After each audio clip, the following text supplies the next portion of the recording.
بسم اللہ الرحمن الرحیم۔ السلام علیکم، میں ہوں جاوید اقبال اور آپ دیکھ رہے ہیں پروگرام سچ کے ساتھ۔ آج نیشنل ایکشن پلان پر عمل درآمد کا انتہائی اہم اجلاس وزیر اعظم میاں شہباز شریف کی زیر صدارت ہوا، جس میں اہم حکام نے شرکت کی۔ اس اجلاس کے بعد اس عزم کا اظہار کیا گیا کہ امن و امان اور سیکورٹی کے حوالے سے کسی بھی قسم کی کوئی سستی یا نرمی نہیں کی جائے گی، اور دہشت گردی کے خلاف جو عزم ہے اس کو ایک بار پھر دہرایا گیا۔ وزیر اعظم میاں شہباز شریف کہتے ہیں کہ دہشت گردی کے سر کو ہر صورت کچلا جائے گا، کیونکہ آج اس اجلاس میں ملک میں مجموعی امن و امان کے حوالے سے بھی بات ہوئی، اور اس کے ساتھ ساتھ پشاور میں جو حملہ ہوا، پشاور میں جو دھماکہ ہوا پولیس لائنز پر، اس کی مسجد میں جو خودکش دھماکہ ہوا اس پر بھی تفصیل سے بات کی گئی، اور کراچی میں جو پولیس چیف کے دفتر پر حملہ ہوا تھا اس پر بھی تفصیل سے بات کی گئی۔ لیکن ایک ایسے وقت میں کہ جب ہم محسوس کرتے ہیں کہ کچھ ہمیں ملک اندرونی طور پر بھی سیاسی عدم استحکام کا شکار نظر آتا ہے، یقینی طور پر جو اتحادی حکومت ہے اس کے پاس بھی اس کو مینج کرنے کے لیے حکمت عملی ہے، لیکن ظاہر ہے کہ جب جتنا کردار سیاسی استحکام یا معاشی استحکام میں حکومت کا ہوتا ہے یا حکومتی اتحاد کا ہوتا ہے، اتنا ہی کردار اپوزیشن کا بھی ہوتا ہے۔ لیکن ہم دیکھ رہے ہیں کہ تحریک انصاف اس وقت پورے ملک میں جیل بھرو تحریک کے نام سے ایک سرگرمی کر رہی ہے، اور ظاہر ہے کہ اس جیل بھرو تحریک میں گزشتہ 2 سے 3 دن میں ہم نے دیکھا کہ کتنی گرفتاریاں ہوئیں۔ ایسا لگ رہا ہے کہ جتنا دعویٰ کیا گیا تھا یا جو کہا گیا تھا وہ اس طرح سے نہیں ہو رہا۔ ہم اپنے پروگرام میں یہ سوال بھی اٹھائیں گے کہ کیا جیل بھرو تحریک سے تحریک انصاف جو مقاصد حاصل کرنا چاہتی تھی، کیا وہ کامیاب ہوئے یا نہیں ہوئے؟ ان تمام معاملات پر آج ہم اپنے پروگرام میں بات کریں گے، اور اس کے لیے ہمیں جوائن کر رہے ہیں اسٹوڈیوز میں پاکستان تحریک انصاف سے جناب عبدالصمد یعقوب۔ صمد یعقوب صاحب، آپ کو خوش آمدید کہتے ہیں۔ اسٹوڈیو میں ہی ہمیں جوائن کر رہے ہیں سینئر صحافی و تجزیہ کار سہیل اقبال بھٹی۔ سہیل بھٹی صاحب، آپ کو خوش آمدید کہتے ہیں۔ اور مسلم لیگ نون سے ہمیں جوائن کر رہے ہیں سینیٹر رانا مقبول۔ سینیٹر صاحب، آپ کو بھی بہت خوش آمدید کہتے ہیں گفتگو میں۔ بہت مہربانی۔ گفتگو کا آغاز کریں گے آپ سے عبدالصمد یعقوب صاحب، اپوزیشن میں ہیں تو اپوزیشن سے آغاز کریں گے۔ آپ بتائیے کہ کیا مقاصد حاصل کر پائے آپ؟ ہم دیکھ رہے ہیں کہ جتنے دعوے کیے گئے تھے، نہ تو اتنے لوگ جیلوں میں گئے، نہ وہ گرفتار ہوئے، یا کیا آپ کے مقاصد تھے؟ دیکھیں، اس کا کوئی کرائیٹیریا جو جیلوں میں جانے کا ہے وہ تو نہیں ہوتا، کیونکہ اریسٹ جو کرنا ہوتا ہے وہ تو جو ذمہ داری ہے وہ تو گورنمنٹ کے اوپر ہوتی ہے۔ لیکن آپ کسی بھی پولیٹیکل ایکٹیویٹی کا، کسی بھی پولیٹیکل موومنٹ کا جب آپ اس کا دیکھتے ہیں، وہ اس کا مقصد یہی ہوتا ہے کہ جس تعداد کے اندر لوگ نکلیں اور جس طریقے سے یہ موبلٹی اور جس طریقے سے انہوں نے یہ پریکٹس کی ہے، میرا نہیں خیال کہ پاکستان کی تاریخ میں کوئی اس طرح کی ایکٹیویٹی جو ہے نا وہ پہلے ہوئی ہو کہ لوگوں نے اتنے اپنے آپ کو والنٹریلی پیش کیا ہو۔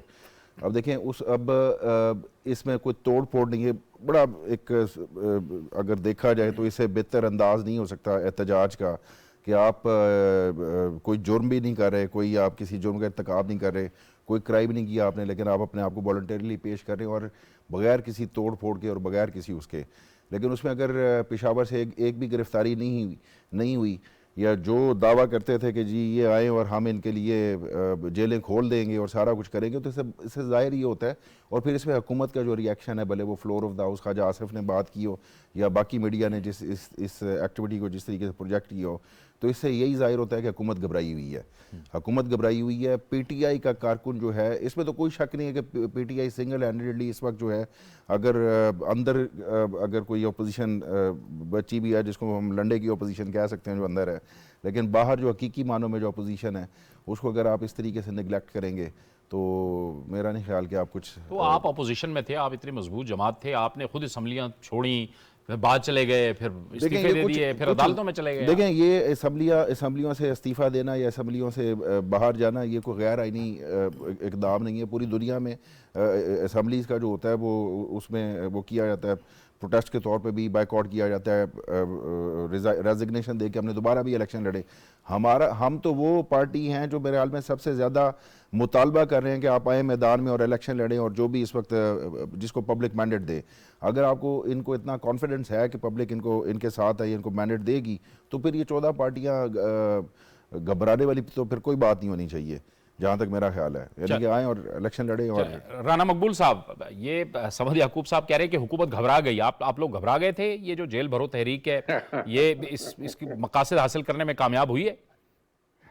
یہ جس دن انہوں نے آنے کا فیصلہ کیا ہے نا، 40 یا 39 ایم این ایز نے، یہ سماج صاحب تو بڑے سوبر قسم کے شخصیت ہیں.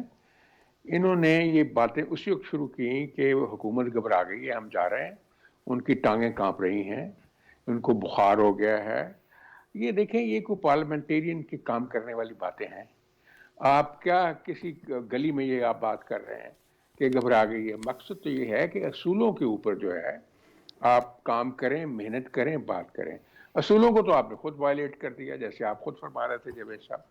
پارلیمنٹ میں آپ ممبر سے آپ کیوں بھاگے چھوڑ کے؟ پھر آپ کا دل کرنے لگا کہ ہم واپس آ جائیں. ایسے تھوڑا ہوتا ہے.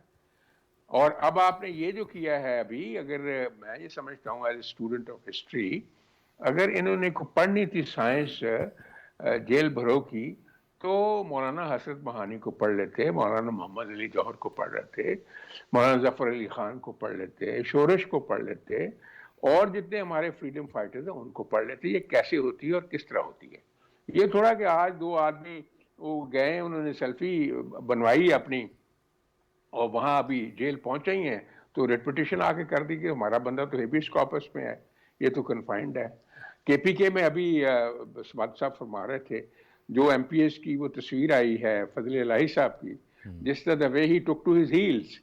تو یہ کیا ہے ایسا کہ اس کا فائدہ کیا ہے؟ یہ گمکس ہے نا, اس گمکس کا کوئی فائدہ نہیں ہے, اس سے کچھ فرق نہیں پڑے گا, بلکہ آپ اپنی انرجی ضائع کریں گے, اپنے ورکرز کو آپ تھکا رہے ہیں. اس سے قطعاً یہ کوئی وہ پولیٹیکل سٹرگل نہیں ہے, نہ آپ کا وہ امیج بن سکا ہے جو فریڈم فائٹرز کا ہوتا ہے. اس لیے میں سمجھتا ہوں یہ وقت کو ضائع نہ کریں, انرجی کو ضائع نہ کریں. شروع سے لوگ کہہ رہے ہیں, وہ کیسز تو بن گئے جو بن گئے ان کے خلاف, وہ تو ان کو فیس کرنے ہی پڑیں گے. لیکن کسی کانفرنس ٹیبل پہ, کسی پارلیس ٹیبل پہ آپ کا پریزیڈنٹ کہتا رہا ہے, بیٹھے نیگوسیشن کریں, معاملہ طے کریں. بہت دفعہ پی ڈی ایم کی لیڈرشپ نے یہ بھی کہا کہ آپ آئیں, الیکشن کو ہم آگے پیچھے بھی کر سکتے ہیں. لیکن دیکھیں آپ انہوں نے کیا کیا جی, الیکشن ہم نے ڈیزالو کر دیا 90 ڈیز. آج آپ نے سن لی تھی جے شعبان کی بات کل یا آج, کہ جی یہ ہمیں دیکھنا پڑے گا کہ کیا کوئی لیجیٹیمیٹ ریزن تھی اسمبلی کو ڈیزالو کرنے کے لیے, کہ کیا ایک آدمی کے پاس آربیٹری پاور ہے کہ اپنی ویمز کے اوپر ہاؤس کو چلتا بنے. کانسٹیٹیوشن کو دیکھنا پڑے گا ہمیں, اس کو ری انٹرپریٹ بھی کرنا پڑے گا. اس لیے کوئی چیز ایسی نہیں ہونی چاہیے which is not based with sanity, جس کے پیچھے پروڈنس اور دانش مندی نہ ہو, just for the heck of it جو ہے ہو جائے. میں سمجھتا ہوں کہ اپنی پالیسی کو ریوائز کر لیں, پولیٹیکل فیلڈ میں رہیں. وہ الیکشن جب ہوگا تو دیکھی جائے گی, وہ جو جیتے گا انشاءاللہ, ٹھیک ہے, جس کی قسمت پہ ہوگا. ٹھیک ہے سہیل بھٹی صاحب, آپ فرمائیے کہ کیا مقاصد حاصل ہوئے تحریک انصاف کو اس ساری ایکٹیویٹی سے؟ جی صاحب بہت شکریہ. سب سے پہلے تو مجھے ایک بڑی ہی آج ایک اچھا احساس ہوا, بالخصوص عبدالصمد صاحب نے آپ کے پروگرام کو جوائن کیا ہے. کافی عرصے سے پاکستان ٹیلی ویژن کے اوپر پاکستان تحریک انصاف کی مجھے اپیرنس نظر نہیں آ رہی تھی, اور آپ نے بھی جو وسعت قلبی کا مظاہرہ کرتے انہیں پہلے موقع دیا پروگرام اوپن کرتے ہوئے. یہ وہ اپروچ ہے, یہ وہ پوائنٹ ہے جہاں پہ ہم کسی ایک جگہ پہ سٹک ہیں اور ہمارے معاملات بہتر ہونے کی بجائے خراب ہو رہے ہیں. ہم دونوں سائڈ سے جو ایک اپنے آپ کو کشادہ قلبی کا مظاہرہ کرتے ہوئے, اور یہ جو ایک مقدس ایوان ہے وہاں بیٹھ کے ساری چیزیں حل کر سکتے ہیں. رانا صاحب نے بڑی اچھی بات کی کہ جیل بھرو تحریک کے حوالے سے کاش ہم تھوڑی تاریخ کا ہم مطالعہ کر لیتے, کس طریقے سے پلان کرتے ہیں, اور اتنے اجلت کے اندر ہم نے فیصلے کیے. جس نازک وقت سے پاکستان گزر رہا ہے, آپ نے اپنے پروگرام میں اپیکس کمیٹی کے اجلاس کا حوالہ بھی دیا, وہاں پر ان معاملات کو بھی میرے ذرائع کے مطابق زیر غور لایا گیا اور بڑی تشویش کا اظہار کیا گیا. تو بدقسمتی کے ساتھ ہم اپنی سرکاری مشینری کو, اپنے سیکیورٹی فورسز کو مختلف صوبوں میں اس جو ایک ان کا جو ایک مثالی طور کے اوپر یہ انہوں نے قدم اٹھایا, کچھ کام کرنا چاہتے تھے کہ ہم امپیکٹ کریٹ کریں. پشاور کے اندر جو کچھ بھی ہوا کوئی ڈھکا چھپا نہیں ہے. باقی جگہوں پہ جو سلسلہ چل رہا ہے, جو لوگ گرفتار ہوئے, ان کے اسد عمر صاحب ہوں, شاہمود قریشی صاحب ہوں, تو ان کے اہل خانہ مسلسل عدالتوں سے رجوع کر رہے ہیں کہ ضمانت دی جائے. تو میرا کہنے کا مقصد یہ تھا کہ ہمیں اس وقت ان مسائل سے نمٹنے کے لیے, اگر ہم نے کوئی تحریک کی کامیابی حاصل کرنا چاہتے ہیں, اور پاکستان تحریک انصاف کو یہ ایک ان کا دعویٰ ہے کہ عوام کی بڑی تعداد ان کے ساتھ ہے, تو اس عوام کی بڑی تعداد اور بڑی سپورٹ کو کیپٹلائز کرنے کے لیے ضروری ہے کہ ملک جس معاشی اور سیاسی عدم استحکام سے گزر رہا ہے اس کو مزید تقویت مت دیں. آپ پارلیمنٹ ہاؤس میں آئیں, وہاں بیٹھیں, آئین اور قانون کے مطابق معاملات کو طے کرتے ہوئے آگے بڑھیں. آپ کے ان کا دعویٰ ہے پاکستان تحریک انصاف کا کہ ہر گزرتے دن کے ساتھ ہماری مقبولیت بڑھ رہی ہے, تو اب آ کر بیٹھیں گے, ایک معقول طریقے کے ساتھ آپ لائن آف ایکشن تیار کریں گے, اور ملک جن مسائل سے دوچار ہے آپ طے کر کے بڑھیں گے. آپ کی مقبولیت تو موجود ہے اور آپ کے ڈائی ہارٹ آپ کا فالوور موجود ہے. ایسا نہیں ہے کہ اگر 2 ماہ بعد یا 3 ماہ بعد الیکشن ہوتے ہیں یا کچھ دن تاخیر کا شکار ہوتے ہیں تو آپ کی اس کسی مقبولیت میں فرق پڑے گا. ہاں مقبولیت میں اگر فرق پڑے گا, جیسے کہ آنے والے دنوں میں اصولی طور کے اوپر تو اناؤنسمنٹ کر دی گئی ہے کہ پرویز الہی صاحب کو پاکستان تحریک انصاف کا صدر بنایا جائے گا, اس کے کچھ تقاضے پورے ہونے ہیں. اگر کہیں مقبولیت کو فرق پڑا تو آپ کے ایسے اناؤنسمنٹ, آپ کے ایسے اقدامات جو ماضی کے اندر آپ بہت شدت کے ساتھ کرٹیسائز کرتے رہے, آپ پنجاب کا سب سے بڑا چور کہتے رہے, لیکن اب آپ ان کو جب پارٹی کا صدر بنائیں گے تو آپ کی مقبولیت ان اقدامات سے تو ختم ہو سکتی ہے, متاثر ہو سکتی ہے. قول و فعل کے تضاد کی آپ بات کر رہے ہیں. چلیں میں آتا ہوں آپ کی طرف. حسن مرتضیٰ صاحب نے ہمیں جوائن کر لیا ٹیلی فون لائن پہ. حسن مرتضیٰ صاحب آپ کو بھی بہت خوش آمدید کہتے ہیں. آپ فرمائیے سید حسن مرتضیٰ صاحب, ہم سوال یہاں پر یہ اٹھا رہے تھے کہ تحریک انصاف نے ایک جیل بھرو تحریک کا آغاز کیا, کیا کسی حد تک یہ مقاصد حاصل کرنے میں کامیاب ہوئے یا نہیں ہوئے؟ کیونکہ عبدالصمد یعقوب صاحب یہاں ہمارے ساتھ تشریف فرما ہیں, وہ کہتے ہیں کہ ہم نے تو بڑے مقاصد اس سے حاصل کر لیے ہیں. بہت شکریہ جی. دیکھیں, میں ایک سیاسی کارکن کی حیثیت سے یہ سمجھتا ہوں کہ جیل بھرو تحریک کی جو کال ہے وہ غیر منطقی سی ہے. اگر جیل بھرو تحریک کا جب بھی اناؤنس کیا جاتا ہے تو اس وقت حالات کچھ اور ہوتے ہیں. اس وقت آپ کی سیاسی آزادیوں پہ پابندی ہوتی ہے, جمہوری آزادیوں پہ پابندی ہوتی ہے, انسانی حقوق جو ہیں وہ معطل ہوتے ہیں, آپ کا آئین معطل ہوا ہوتا ہے. ان حالات میں تو آپ جو ہے وہ جیل بھرو تحریک چلا سکتے ہیں کہ ہم باہر نکلے ہیں اور ہمیں گرفتار کر لیا گیا ہے, ہمیں جلسہ نہیں کرنے دیا جا رہا, ہمیں اجتماع نہیں کرنے دیا جا رہا, تو لہذا ہمیں جیل میں ڈال رہے ہیں. اب جب یہ پابندی ہی کوئی نہیں ہے تو ان حالات میں اگر آپ سڑک پہ آتے ہو, کون آپ کو پکڑے گا؟ نہیں پکڑیں گے. اور آپ نے دیکھا ہے کہ سڑک پہ پولیس کھڑی ہے, پریزن وین کھڑی ہے, کوئی آدمی ان میں بیٹھنے کو تیار نہیں ہے. ایک دن شاہ محمود قریشی صاحب اندر گئے, دوسرے دن ان کے بچے جو ہیں وہ عدالت چلیں گے, ہمارے والد واپس کرو. تو یہ تو حالات ہیں. اب ان حالات میں جب آپ ایک رات جیل میں نہیں نکال سکتے تو آپ کیسے جیلیں بھریں گے؟ ضمانتیں ہوتی رہیں گی تو پھر جیلیں تو خالی رہیں گی. ضمانتیں نہ کروائیں, آپ سرنڈر کریں, جیل جائیں اور بیچ میں بیٹھے رہے کہ ہم نے بیل ہی نہیں کروانی, گورنمنٹ مجبور ہو جائے آپ کو نکالنے پر. ایسی کوئی بات نہیں. اب آج جو پنڈی میں ہوا, پھر پشاور میں جو ہوا, جو لاہور میں ہوا, اسی طرح ہر شہر کی حالت ہے جی. آج تک 100 بندہ نہیں گرفتار ہو سکا. اس لیے میری گزارش ہے کہ ہم تو یہ چاہتے ہیں کہ یہ اسمبلیوں میں آئیں, پارلیمان میں آئیں, وہاں بیٹھ کے اپنا جو آئینی ان کا کردار ہے وہ ادا کریں. انہوں نے پہلے بھی اسمبلیاں توڑ کر, میں سمجھتا ہوں کوئی اچھا نہیں پریزیڈنٹ سیٹ کیا کہ اسمبلی چل رہی ہے جی اسمبلی توڑو. اب پولیٹیشین کے پاس, سیاستدان کے پاس تو اسمبلی ایک ایسا فورم ہے جہاں پہ وہ جا کے اپنی پالیسیز بتا سکتا ہے, گورنمنٹ کی پالیسیز پہ کرٹیسائز کر سکتا ہے. اگر وہ فورم ہی ختم کر دیا جائے تو پھر کیا ہے؟ اور ان حالات میں جب اکانومی جو ہے وہ بیچاری آخری سانسوں پہ ہے, آپ کو اس اکانومی کو تباہ کرنے کے لیے الیکشن کروائیں جی, اس پہ اربوں خربوں روپے خرچ ہو. میں نہیں سمجھتا کوئی دانشورانہ فیصلہ ہے.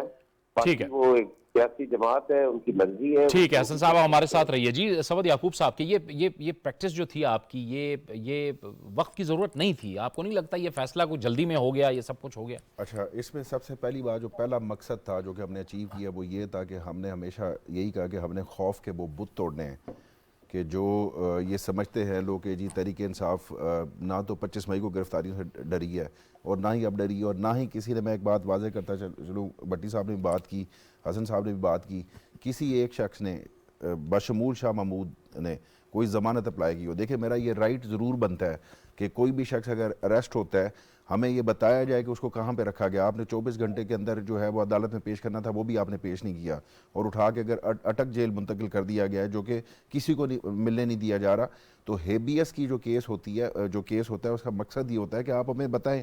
اس کا مقصد کہیں بھی یہ نہیں ہے کہ وہاں پہ ضمانت اپلائی کی گئی ہے. تو ضمانت کو تو وہ تو بالکل ذہن سے نکال دو. اور یہی بات میں نے پچھلے ایک پروگرام میں شکیل اعوان صاحب کو شاید اسی فورم کے اوپر PTV کے اوپر میں نے کہا تھا کہ انہوں نے گرفتاری کی بات کی تو میں نے کہا مجھے گرفتار کریں، میں آپ سے وعدہ کرتا ہوں کہ میں ضمانت اپلائی نہیں کروں گا، ٹھیک ہے.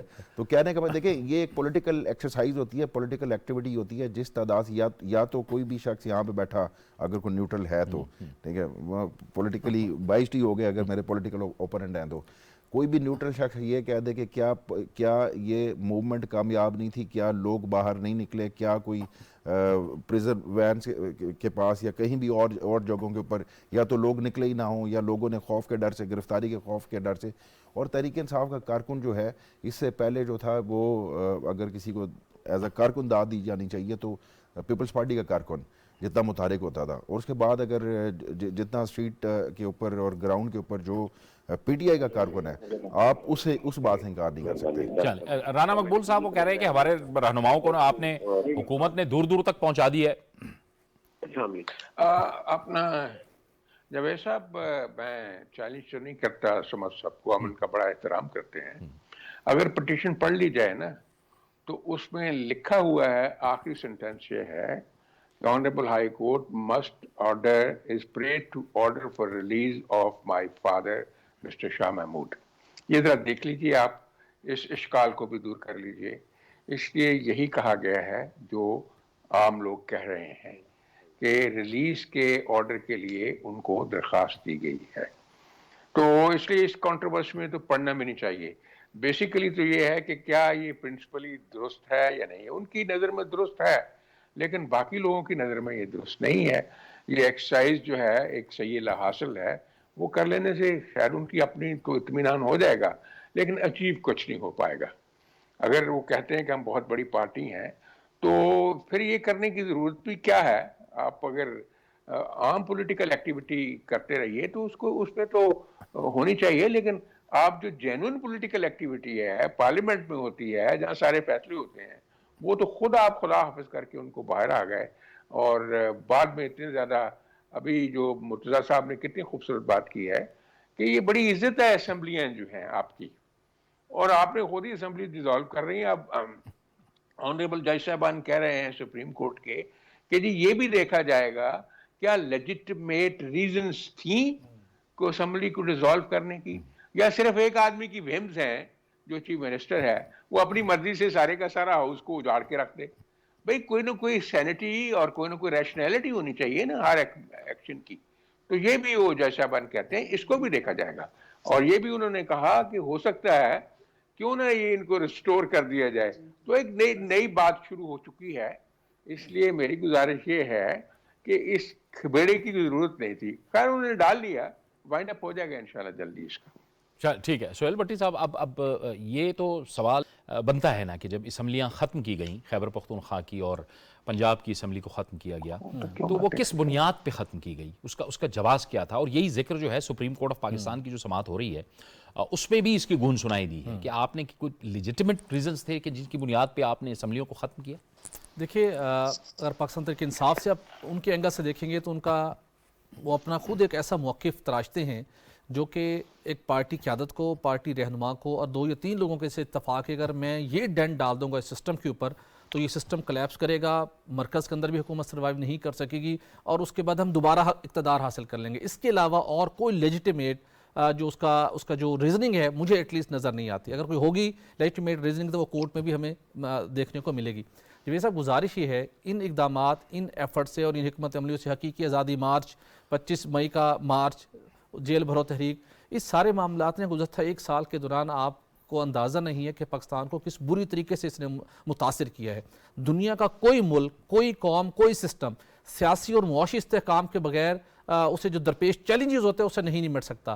آپ کو جن لا اینڈ آرڈر سچویشن اور دہشت گردی، شدت پسندی کے جن معاملات کا سامنا ہے، ساری چیزیں انٹر لنک ہیں.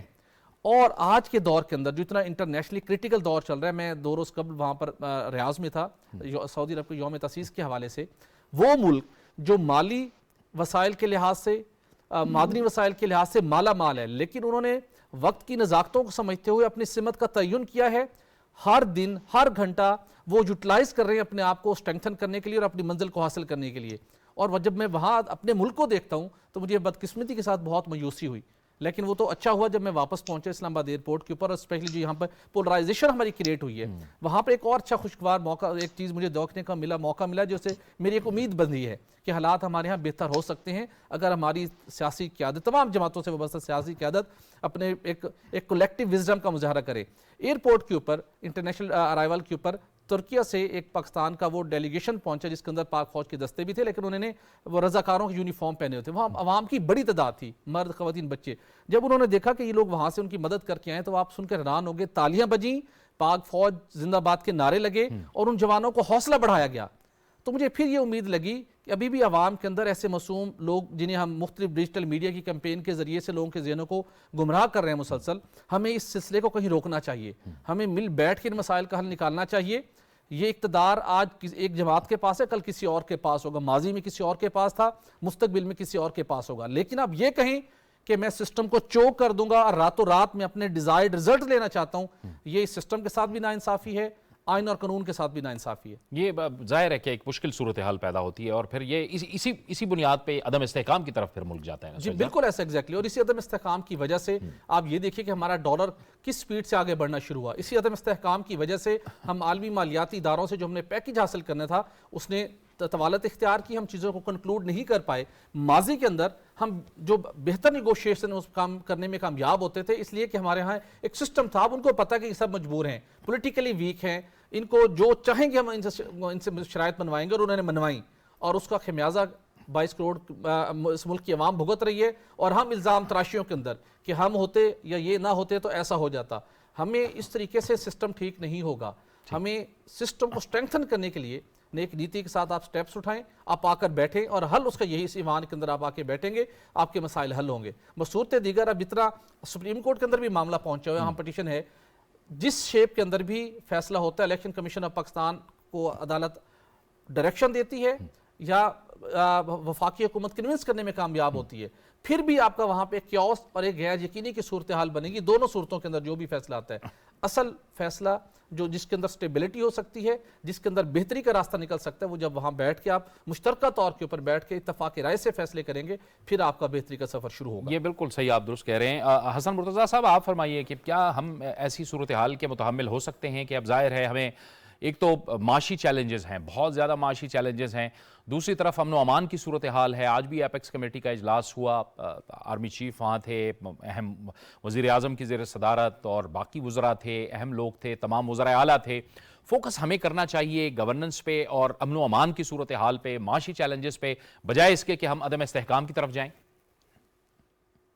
دیکھیں جی، یہ تو ہماری ساروں کی قومی ذمہ داری بنتی ہے کہ ہم اپنے ملک کو جو سیاسی استحکام ہے اس کی طرف لے کے چلیں، کیونکہ جب تک سیاسی استحکام نہیں ہوگا آپ کا نہ معاشی استحکام ہو سکتا ہے، نہ ہی آپ لا اینڈ آرڈر کے حوالے سے جو ہے وہ بہتری کر سکتے ہیں۔ تو قوم کو ایک پیج پہ ہونا چاہیے، اور ہمارے جو نیشنل ایشوز ہیں ان پہ ہمیں سیاست نہیں کرنی چاہیے، اس پہ ہمیں ایک قوم کی حیثیت سے سامنے آنا چاہیے۔ آج اگر آپ دیکھیں تو جو چیلنجز ہمیں لا اینڈ آرڈر کے حوالے سے درپیش ہیں، میں سمجھتا ہوں کہ اکانومی سے بھی زیادہ وہ خطرناک ہے۔ اگر ہم اسی طرح بٹے رہے، اسی طرح ہم اپنے تقسیم در تقسیم ہوتے رہے، ہم نے پہلے ہی ہم کبھی مذہب کے نام پہ تقسیم ہو رہے ہیں، کبھی ہم ذات برادری قوم کے نام پہ تقسیم ہو رہے ہیں، کبھی صوبائیت کے نام پہ ہم تقسیم ہو رہے ہیں، اور اب تو سیاسی تقسیم اس حد تک بڑھ گئی ہے جس کا اندیہ یا اعلان خان صاحب نے کیا تھا کہ ان کو رشتے کوئی نہیں دے گا ان کے بچوں کو۔ آج آپ دیکھیں، آج لوگ جو ہیں وہ اس بیانیے پر آج باپ سے بیٹا کہہ رہا ہوتا ہے ہم کوئی غلام ہیں۔ یار کس کی غلامی سے آپ آزادی دلوا رہے ہیں؟ امریکہ کی غلامی سے آپ آزادی دلوا رہے ہیں؟ جس امریکہ نے آپ کے کون سا سائفر لکھ دی ہے؟ یار امریکہ کو تو جنہوں نے نہ کی ہے وہ تختہ دار پہ لٹک گئے ہیں۔ جس کو امریکہ کو جس نے آنکھیں دکھائی ہیں، آپ دیکھو OIC کے وہ 74 والا جو سیشن تھا، اگر آپ اس کی فوٹو دیکھیں تو سارے لوگ جو ہیں وہ کوئی ان میں سے طبعی موت تو کوئی نہیں مرا۔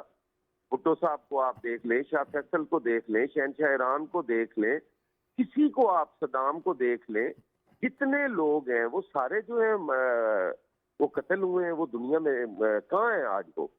لیکن ان لوگوں نے اپنی ایک تاریخ چھوڑی ہے.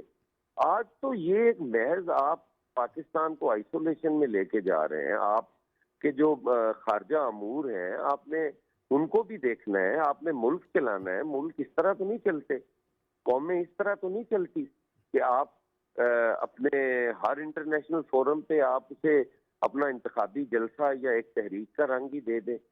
آپ کو کافی رکھ رکھاؤ کی ضرورت ہے. ہر آدمی جو ہے وہ عزت چاہتا ہے. آپ کوئی یہ تو نہیں ہے کہ آپ روز کسی نہ کسی ملک کی پگڑی اچھال دیں، آپ روز اپنی خارجہ پالیسی پہ وار کر دیں، آپ روز اپنی اکانومی کو کہیں کہ جی ہماری اکانومی جو ہے وہ تباہ ہو رہی ہے، ہم تو جو ہے وہ دیوالیہ ہونے کو ہیں، بینک کرپٹ ہونے کو ہیں، ہمارا تو ہے ہی کچھ نجی اناؤنسمنٹ باقی ہے. یہ ہمیں ان چیزوں پہ اپنے آپ کو جو ہے وہ بڑا کلیئر کرنا پڑے گا. ادارے ہمارے تباہ ہو چکے ہیں. اب آپ دیکھیں کہ لوگ، عام آدمی بھی پارلیمنٹ کو گالی دے رہا ہوتا ہے. یار پارلیمنٹ میں اچھے لوگ بھی آتے ہیں، پارلیمنٹ میں برے لوگ بھی آتے ہیں. یہ ملک سیاستدانوں نے بنایا ہے، یہ کسی جوڈیشری نے نہیں بنایا، یہ کسی فوج نے نہیں بنایا، یہ سیاستدانوں نے بنایا ہے. اس قوم نے یہ ملک بنایا ہے.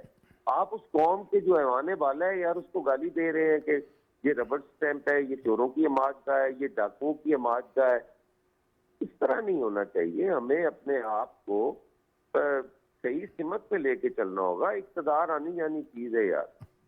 وہ ٹھیک سمجھ یعقوب صاحب یہ بات تو اہم ہے کہ الیکشن لڑا ہے اس کے بعد وہ فارغ ہو کے چلا گیا. بالکل ٹھیک. کبھی آپ حکومت میں، کبھی آپ اپوزیشن میں. آپ تو خود دعویٰ کرتے ہیں کہ آپ بہت عرصہ اپوزیشن میں رہے، تو آپ نہیں سمجھتے کہ آپ نے خود یہ اسمبلیوں سے نکل کے اسمبلیاں تحلیل کروا کے آپ نے نظام کو ہی ڈرا دیا ہے؟ یعنی نظام کہتا ہے کہ جب الیکشن ہوں گے آپ اسمبلیوں میں آئیں گے، اس کے بعد آپ پھر اسمبلیاں چھوڑ کے چلے جائیں گے. جب آپ کی حکومت نہیں ہوگی آپ اسمبلیاں چھوڑ کے چلے جائیں گے. لیکن بنیادی طور پہ نظام کو ہم نے جو ہے ہلایا تو نہیں ہے، لیکن جھنجھوڑا ضرور ہے. اس نظام سے، جس نظام سے اگر آپ کو ایک عام آدمی کی اگر آپ سائیکی دیکھیں، جب یہ پارلیمان کی بات کرتے ہیں اور یہ پارلیمان کو اس طریقے سے چلانے کی کوشش کر رہے ہیں کہ جس طرح اسلم رئیسانی کی جو اس میں جو کیبنٹ 57 ممبرز تھے ٹوٹل اور 51 جو تھے وزیر تھے بلوچستان کے. اگر آپ نے ساروں کو ہی آپ نے وزیر بنا دینا ہے اور ساروں کو خوش رکھنے کے لیے یا ان کو کمپنسیٹ کرنے کے لیے، چلانے کے لیے، اگر آپ نے 90 یا 95 لوگوں کی، 80 لوگوں کی اگر آپ نے کابینہ بنا دینی ہے، تو اس طریقے سے تو جب یہ جب چیز دیکھی، ایک عام آدمی جب یہ دیکھے گا کہ یہ ساری پارٹیز مل گئی ہیں، اسے ریلیف نہیں مل رہا. یہ میرا پولیٹیکل اوپوننٹ کا مسئلہ نہیں ہے. پرسیو کیسے کر رہے ہیں؟ کیا ایک عام آدمی کی اگر دل سے کوئی پارلیمان کے بارے میں، جو کہ نہیں ہونی چاہیے کیونکہ نہیں ٹرسٹ رہا کسی کو کسی سسٹم کے اوپر، تو کیا اس کو ہم روکیں کہ جی آپ جو ہے اس پارلیمان کے یا عدل کے نظام کے اوپر یا کسی چیز کے اوپر یا اس بیوروکریٹک جو اسٹیٹ ہم نے بنائی ہوئی ہے اس کے اوپر آپ آواز بھی نہ اٹھائیں؟ یہ تو ایک عام آدمی کا استحقاق ہے کہ اگر اس کو پارلیمان سے کچھ نظر نہیں آتا یا پارلیمان سے وہ جو جس توقع سے وہ اپنے لوگوں کو یا اپنے لوگوں کو الیکٹ کرا کے بھیجتا ہے.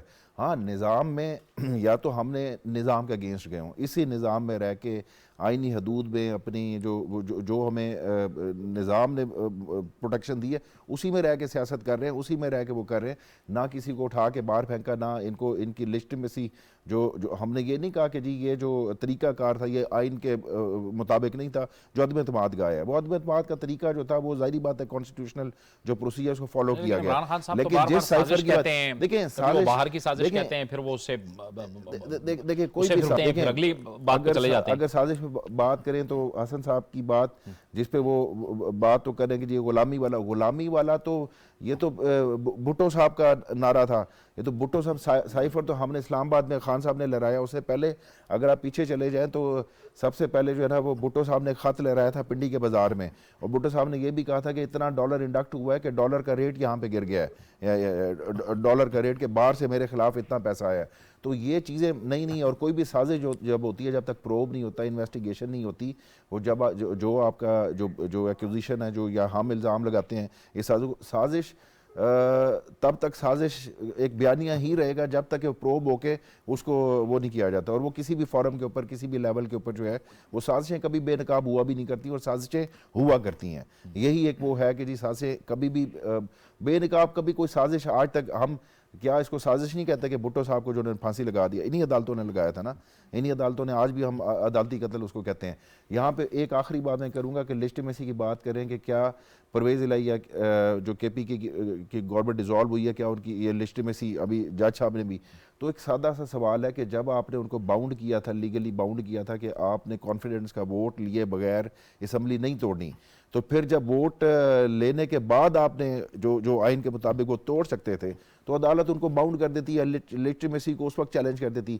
اگر 1.5 مہینہ گزرنے کے بعد آج ہی لیجٹمیسی ڈیسائیڈ کرنی ہے تو پھر میرا یہ خیال ہے کہ شاید یہ اس سے بڑا جو نظریہ ضرورت نہیں ہو سکتا کہ آج اس بحران سے نکالنے کی خاطر ایک نظریہ ضرورت کے تحت اسمبلیوں کو بحال کر دیں, تو ان کا وہ گلہ بھی دور ہو جائے گا کہ یہ الیکشن اور پنجاب کے الیکشن اور جو صوبوں کے الیکشن وہ الیکشن اکٹھے ہوں گے, اور جو کہ ہوتا نظر بھی آ رہا ہے کہ ایک نظریہ ضرورت جو ہے وہ پھر آنے والا ہے جس کے تحت جو ہے وہ شاید یہ بات جو کی گئی ہے اس میں تو آپ صرف یعنی آپشنز یا ممکنات کی بات کر رہے ہیں, اسپیکولیشن کی بات آپ کر رہے ہیں حسن مرتضیٰ صاحب, لیکن اب ظاہر ہے ہمیں تو جی آپ فرمائیے. ایک سیکنڈ جی دیکھیں, ابھی میرے بھائی کہہ رہے تھے کہ بھٹو صاحب نے خط لہرایا تھا. میں کہتا ہوں کہ بھٹو صاحب نے تو بہت بڑا جرم کیا تھا. امریکہ کی آنکھوں میں آنکھیں ڈال کے اس نے کہا تھا کہ میں ایٹم بم بناؤں گا, میری قوم گھاس کھائے گی, میں ایٹم بم بناؤں گا, میں اس ملک کو ایٹمی طاقت اس لیے بناؤں گا کہ میرے خطے کی جو جغرافیائی صورتحال ہے وہ متحمل نہیں ہو سکتی کہ اگر میرا ملک ایٹمی طاقت نہ ہو. اس نے تو امریکہ کے خلاف ایٹمی طاقت بنایا اس ملک کو. اس نے تو امریکہ کے خلاف تیل کے ہتھیار کو اس نے کہا کہ یہ تیل کا تمہارا ہتھیار ہے تیل, اور اس نے امریکہ کے خلاف پوری اسلامی دنیا کو اکٹھا کر دیا. ہر اسلامی ملک جو تھا اس کو پاکستان اس وقت لیڈ کر رہا تھا. اس نے تو کہا کہ یار ہمارا ایک دفاع ہوگا, ہماری سرحدیں جو ہیں وہ ایک ہوگی, میرے ملک کا جو محنت کش ہے, مزدور ہے, وہ تمہارے ملک میں کام کرے گا اور اسلام اور مسلمان طاقتور ہوگا. اس کا تو بہت بڑا جرم تھا, اس کو تو انہوں نے پھانسی پہ لٹکا دیا. لیکن دوسری طرف 4 سالہ دور کے اندر خان صاحب نے ایسا کون سا کام کیا تھا کہ امریکہ کو سازش کرنی پڑ گئی؟ بھٹو کی تو سازش کی گئی, بھٹو کو تو اس کا تو عدالتی قتل کروایا گیا, لیکن خان صاحب نے ایسا کون سا کام کیا تھا جس کی وجہ سے امریکہ کے لیے خطرہ تھے؟ تو میری گزارش ہے کہ ہمیں ان چیزوں کو ملانا نہیں چاہیے. ہمارے لیے خان صاحب قابل احترام ہے, وہ ایک سیاسی جماعت کے ہیڈ ہیں, وہ قابل احترام ہے, لیکن ان کا قد بھٹو صاحب کے ساتھ ملا دینا میں سمجھتا ہوں یہ تاریخ کے ساتھ زیادتی ہے. ہماری آنے والی نسلیں کیا دیکھیں گی, کیا سنیں گی, کیا وہ کر پائیں گی کہ یار ایک اتنے بڑے قد کے آدمی کو جس نے جو سب کچھ کر سکتا تھا اور اس نے یہ سودا نہیں کیا, اس نے کہا کہ میں اس مٹی سے ہوں اور میں اسی مٹی میں جاؤں گا. اس نے پھانسی کا پھندا خود چوز کیا. اس نے مولوی مشتاق کی کورٹ میں کھڑے ہو کے یہ بات کہی کہ مولوی تو مجھے کہتا ہے کہ میں پھانسی دے دوں گا, تو کیسے مجھے پھانسی دے سکتے ہیں؟ امریکہ کہتا ہے کہ یا ملک کا وزیر اعظم بن جا یا میں تجھے نشان عبرت بنا دوں گا. فیصلہ تو میں نے کرنا ہے کہ میں نے وزیر اعظم بننا ہے یا میں نے نشان عبرت بننا ہے. تو آپ میرے لیے خان صاحب سے مجھے یہ گلہ نہیں ہے, خان صاحب میرے لیے قابل احترام ہے, وہ ایک جماعت کے لیڈر ہیں, سیاستدان ہیں, میں ان کو سلام کرتا ہوں ان کی جدوجہد کو, وہ اپنی جگہ. لیکن بھٹو صاحب کے ساتھ ان کو ملانا, یہ میں کہتا ہوں یہ یہاں پہ بھٹو صاحب کا تو کمپیریزن کیا ہی نہیں گیا, میں نے تو کوئی کمپیریزن نہیں کیا. غریبوں کو گھروں چھت دے دیے آپ نے 4 سال میں یار, چھتیں چھین لی انکروچمنٹ کے نام پہ. بھٹو صاحب نے کتنی بڑی غریبوں کے لیے سوسائٹیز بنائی جو ہاؤسنگ سوسائٹیز تھی. حسن صاحب آپ تھوڑا سا میرے ساتھ بھی جسٹیفائی کر لیں کیونکہ ٹائم آپ زیادہ لیں گے. میں آپ کو صرف ایک بات کروں گا, آپ کے لیے بھٹو صاحب سب سے بڑے لیڈر ضرور ہوں گے, میں احترام کرتا ہوں آپ کی اس کے اوپر, لیکن میرے لیے اگر میرا لیڈر جو ہے میں اس کو سب سے بڑا لیڈر مانوں تو اس پہ میں چھوٹا نہیں مان رہا, میں آپ کے لیڈر کو میں نے تو کمپیریزن میں نہیں جا رہا. دیکھیں اس وقت اگر آپ بات کریں کہ سازش جب یوکرین وار ہوئی, ایک بندہ اس ملک کو ایٹمی طاقت بناتا ہے یار, اتنا تو انصاف کرو کہ اس کے لیے اس نے جان دے. میں نے بھٹو صاحب کا قد چھوٹا نہیں کیا, میں بھٹو صاحب کی میں نے تو کہا کہ غلامی کی بات یا تو بھٹو صاحب نے کی تھی یا عمران خان نے کی تھی. لیکن میں آخری بات آپ کو کرتا چلوں کہ چائنا کے ساتھ سٹینڈ لینا یا یوکرین وار میں جو ہے رشیا کا وزٹ کرنا یا آئل کی بات کرنا، ان سے ٹریڈ کی بات کرنا، کیا اس وقت آپ کو یہ نہیں فیل ہوتا کہ یہ اس وقت اگر ہم بھی نہ بات کرتے رشین بلاک کی یا چائنیز کے ساتھ نہ وہ کرتے، ٹریڈ کی بات نہ کرتے، تو ہمیں بھی کمپنسیٹ کر دیا جاتا؟ بھائی اس میں کہاں اس میں آپ کا کیا رول تھا؟ یوکرین کی جنگ میں آپ کا کیا رول تھا؟ رشیا سے آپ کے کیا ڈائیلاگ ہو گئے تھے؟ آپ بھائی ہو، قابل احترام ہو، انصاف تو کرو یار۔ اچھا چلیں، رانا مقبول صاحب کی طرف جائیں گے۔ رانا مقبول صاحب آپ فرمائیے گا، لیکن اب اس صورتحال میں ہمیں آگے نکلنا ہے۔ اب بھی آپشنز موجود ہیں، تحریک انصاف کے پاس بھی ہیں کہ وہ آئے حکومت کے ساتھ بیٹھے، کیونکہ آپ بار بار حکومت بھی کہتی رہی ہے کہ مذاکرات کی ٹیبل پہ بیٹھیں، اس وقت جو دہشت گردی کے معاملات ہیں اس میں سب مل کر آگے چلیں۔ جی جاوید صاحب، آپ کی بات درست ہے۔ ابھی تھوڑی دیر پہلے بھٹی صاحب نے جو دریا کو کوزے میں بند کیا ہے کہ کس طرح صلح اور آشتی کی فضا پیدا کی جا سکتی ہے، وہ کتنی زیادہ اہم ہے ملک کے لیے اور قوم کے لیے، اس میں کوئی دوسری اوپینین نہیں ہو سکتی ہے۔ لیکن خان صاحب کے غصے کو کون کنٹرول کرے گا؟ اسماعیل صاحب تو نہیں کر سکتے۔ اب آپ دیکھیں کہ اگر آپ، مجھے کتنی زیادہ افسوس ہوتا ہے جب وہ 3 فائنانس منسٹر کی میں گفتگو سنتا ہوں، ایک فائنانس منسٹر نے کہا کہ جی سر اس سے قوم سے نقصان تو نہیں ہو جائے گا؟ انہوں نے کہا کوئی پرواہ نہیں نقصان کی، جو ترین صاحب سے اتنے سینئر آدمی، تو کوئی بات نہیں ہے، ہونے دو۔ یہ بات اب میں ایک اور آپ کو بات بتاؤں کہ جب عمران صاحب گئے امریکہ، ہیوسٹن میں انہوں نے تقریر کی ہے، میں سمجھتا ہوں ایک تو یہاں باہر جگہ جا کہتے ہیں کہ ملک میں لوٹ مار ہے، تو آپ انویسٹمنٹ لانا چاہتے ہیں تو آپ یہی پروپیگنڈا کرتے رہیں کہ اپنے ملک کے خلاف، یہ سوئسائڈل نہیں ہوگا۔ اور پھر جو ہمارا کلچر ہے، جس طرح انہوں نے ڈپکٹ کیا ہے کہ میں ان کو سیدھا کر لوں گا، میں نواز شریف کا جاتے ہی اے سی کھینچ لوں گا، ان کے میں بستر کھینچ لوں گا، ان کا میں یہ کر لوں گا۔ بھئی اپنے مائنڈ سیٹ کو درست کرو خدا کے لیے۔ ابھی دھیرے ایسی باتیں جو ہیں جا کے دوسرے ملکوں میں نہیں کرتے، تو یہ ہمارا ایک پرابلم ہے، ایک چیلنج ہے پی ٹی آئی کی جو جتنی بھی ان کی پارٹی کے سینئر لوگ ہیں کہ اپنے لیڈر کو سمجھائیں، وہ شستہ زبان استعمال کرے۔ وہ جو ڈراوٹری زبان استعمال کرتے ہیں، جو پرووکیٹو وہ الفاظ استعمال کرتے ہیں، جو گالیاں دیتے ہیں، ان سے روک کے اس کے اوپر جو کلچر ہے ملک کا بڑا نقصان ہو رہا ہے، جھوٹ جو ہے وہ بگڑتی جا رہی ہے۔ اس لیے کوئی اصلاح کا کام کریں گے تو ملک کا پیدا ہوگا۔ اپنے آپ کو ٹھنڈا رکھیں کہ لیڈر جو ہوتا ہے بڑا وفادار ہوتا ہے، وہ ایک ٹھنڈا آدمی ہوتا ہے، وہ ایک فراست آدمی ہوتا ہے، وہ ایک جانا آدمی ہوتا ہے۔ یہ بننا چاہیے، نہ کہ ہم گالیوں کے اوپر چلاتے رہے کام کو۔ اس لیے میں سمجھتا ہوں کہ اس پہ ایک کنسنسس ہونا چاہیے، بیٹھنا چاہیے، نیگوشیشن ٹیبل پہ بیٹھنا چاہیے۔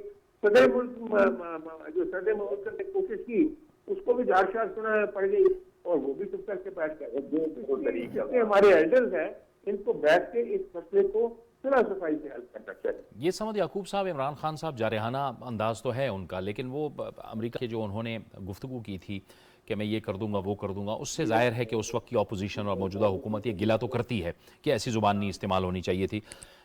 جب عمران خان صاحب آخری رات جن صحافیوں نے ان سے ملاقات کی تھی ان میں بھی تھا، اور میرا بھی یہی نقطہ نظر تھا عمران خان صاحب کو کہ آپ کے خلاف ووٹ آف نو کانفیڈنس آیا ہوا ہے۔ اگر آپ کی حکومت آج نہیں رہتی، ووٹ آف نو کانفیڈنس آپ کے خلاف کامیاب ہو جاتا ہے، تو آپ کے پاس آپشن موجود رہے گی، آپ اپوزیشن میں چلے جائیں، آپ بیٹھ جائیں، آپ اسے T20 نہ بنائیں بلکہ ٹیسٹ کرکٹ کی سیاست کریں، آہستہ آہستہ چلیں، آپ کو دوبارہ بھی موقع مل سکتا ہے۔ دیکھیں جہاں تک بات سٹیٹمنٹس کی آتی ہے، جب ایک شخص سٹیٹمنٹ ہوتا ہے اور ایک جب گورنمنٹ کا جب ہیڈ ہو، اس وقت میرا یہ خیال ہے کہ کوئی بھی ہو تو اس کو اپنے الفاظ میں کہ چناؤ میں تھوڑا سا احتیاط برتنی چاہیے، لیکن جب آپ ایک اپوزیشن لیڈر ہوتے ہیں تو پھر کسی گورنمنٹ کو جو ہے وہ اپوزیشن کی تنقید سے نہیں گھبرانا چاہیے یا ان کے جارحانہ الفاظ سے نہیں گھبرانا چاہیے، کیونکہ ظاہر اپوزیشن کا کام ہے، وہ تنقید کریں گے، وہ جارحانہ بھی ہو سکتے ہیں، وہ اگریسو بھی ہو سکتے ہیں۔ حکومتیں ہمیشہ جو ہے وہ پرفارمنس کی بیس پہ چلا کرتی ہیں، وہ جب بھی وہ ریلیف دیا کرتی ہیں یا وہ عوام کے سامنے اپنی پرفارمنس رکھا کرتی ہیں، نہ کہ یہ کہا کرتی ہیں کہ دیکھیں جی فلاں نے میرے اوپر تنقید کر دی، فلاں نے میرے اوپر تنقید کر دی۔ تو آپ لوگ بجائے اس کے کہ آپ نے اس وقت قومی ایشو بنا لیا ہوا ہے، صرف عمران خان اگر آپ کے